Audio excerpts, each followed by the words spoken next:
All right, guys, we're back in the shop with the Perfect Pass car. Built this thing earlier this season. Done a lot of runs. This thing's probably got I would say somewhere around 40 passes on it, maybe a little more. Last two trips up alone, it made like 23 passes in the last two trips. Just pushing for that single motor GT record, so to speak. Managed to get it up to 198. So when I got back, of course, got it disassembled, took some of it apart, the motor and stuff, so I could wash this thing down and get it all cleaned up. I'll do a video on how I like to do mine in the future. But Roz hit me up and said that he had something else he wanted me to try out. And of course I'm game, even if I have to clean the car again. That's no big deal. So what I'm going to do today is show you what it is. Of course we're running the Perfect Pass V2 shafts in the rear, but even as Roz would say, the Trident shaft is definitely the go-to in the front. It saves that front bearing, takes all that load off of that front bearing. You get a lot of passes out of it. We blow through those bearings so quickly. This car, with all these passes, still has the same bearing in the front. It still has that little T90 bearing that comes in that factory diff. And that's a testament to just how well that Trident shaft works. So, as good as it is, Roz wanted to do it his way. And his way is to make a carbon Trident shaft. So now we got a V2 size shaft in a Trident from Perfect Pass. This thing looks fantastic. I can't wait to get it installed and see how it does, of course. What I want to do first, though, I want to take this out because I noticed this when I was cleaning this car, that the shaft that I've been running all these passes on normally would have some pin wear, and I was really surprised that when I took this thing apart. This is the first gen Roz spool. It's made out of steel. I love the shimming setup. All those small shims actually allow you to move this thing just about anywhere you could possibly want to put it. And check this out. I hope you can see that in this camera pretty good. These pins have no wear. They are just as good as I put them in there. With as many passes and as hard of passes as this car's had, I'm really surprised. I was stoked to see that, which tells me that, this pin, it's bigger, but that doesn't necessarily make it better. But it's definitely hitting on what it needs to, because it would have a lot of pin wear with some of these smaller pins and the older pins. I'll show you real quick what comes. Let me move this right here. He sent me a whole kit as to, what comes in them. Of course, I'll have to just kind of lift it up to show you.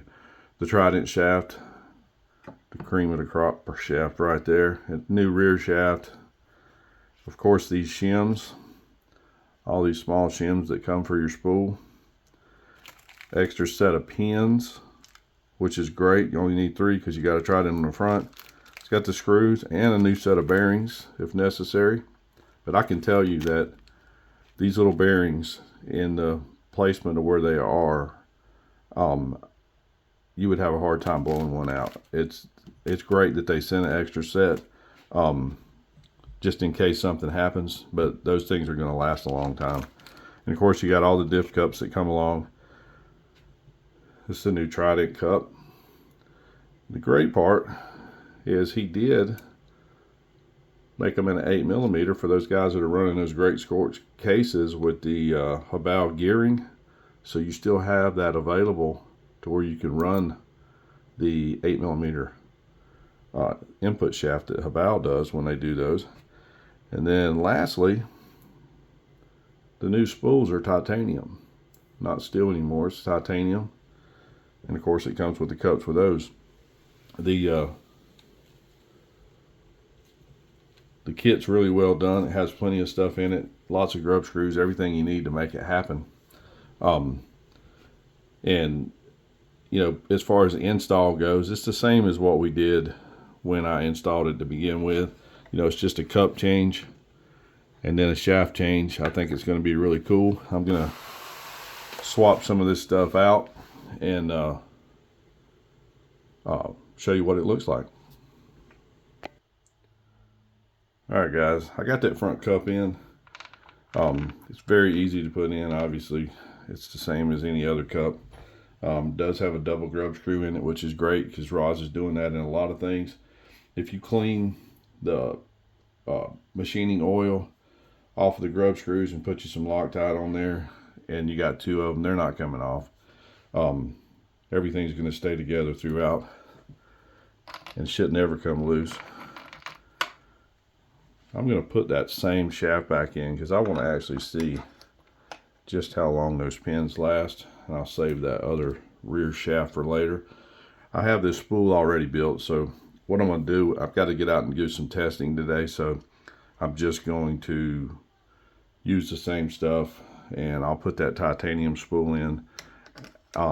Actually, I'm probably going to use it on the next build, which we'll do. Oops, I forgot one thing. I forgot I had that scorched cup on there, so we're going to have to change this cup out real quick. I'm actually going to do another perfect pass build with the new V2 chassis. I don't know if anybody's, I'm sure everybody's seen it. The Valley, this is shortened up in order to make some more room for motors and batteries, and the whole front is as well. You always have a little bit of an issue sometimes up here with that last little hump, trying to squeeze in everything when you're trying to run a dual especially. So we're going to do this build as a dual. It's going to be a dual from the start. This one was as a single, and it done so well as a single that it's going to stay a single. I'm not going to change that. Let me get this other cup here. I was running that Trident on the front from David, which is a smaller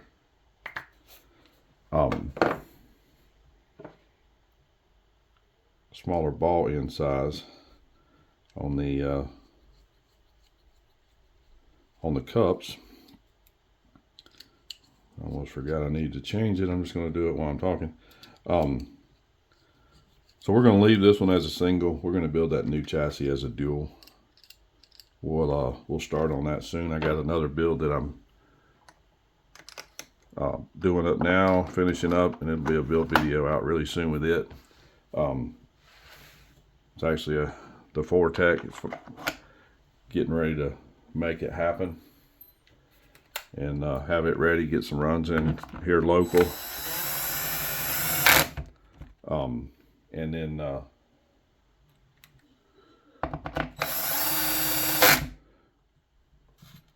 hopefully have everything done so I can go up to the airstrip over the, hoping for one more trip actually.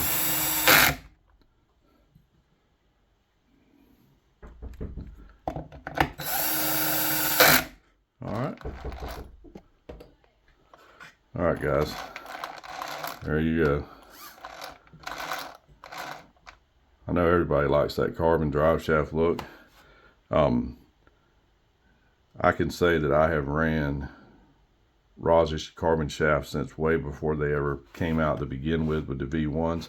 I still have V1 shafts in my fastest car, the 222 car. They've been in that car since the beginning. So longevity, that car has been running those for as long as he's had them out. So they've been around for what, a year and a half, 2 years now, the carbon shafts, 2 seasons maybe. And they've held up well, and they're the V1s. These are the V2s, the bigger ones. Or actually these are like V3s, aren't they, with the new carbon? But those shafts have held up very well. I've had no problems with them, and I'm going to continue to run them in that car until they give me a problem. These things are like dead on. That front shaft is just super nice. I'm enjoying that look of that thing. It's got the right play in it. Everything always does. But I just wanted to show you all this thing, you know, the new ROS stuff. And don't forget to keep watching for this dual motor new build. Went with the matte chassis. I kind of like the matte better. I like the gloss, but it's going to be matte on the bottom after you make as many passes as I have with this thing. You know, it starts getting that matte look. This thing's had a really good life so far. Got a lot of new parts coming. You know, I do want everybody to keep in mind, this thing has factory arms, factory shocks, factory everything. It's sitting on a carbon chassis. And of course the motor mount is changed so that we can allow the motor that we want to run. But these things are stock. You know, I opened up the diffs, changed the fluid in them, and we've been running this car this whole time. So it's a testament to how well this thing is done. You know, it's with the plastic arms, I've had no issues at all with this car, and we've ran it for the season now, and it'll be out next season, and hopefully the season after that, as long as I don't tear it up myself with a big crash or something. But anyway, just wanted to show you those new shafts from ROS, and I hope y'all snag up some of those when they're available. We'll get this thing back together and do some passes, and we'll be ready to go at it again soon. So thanks for watching. Just introducing that shaft. Wait, look for those new build videos, because we're running out of run time now. We can do a lot of builds, so I'll make some videos and we'll have some fun. Thanks for watching, guys.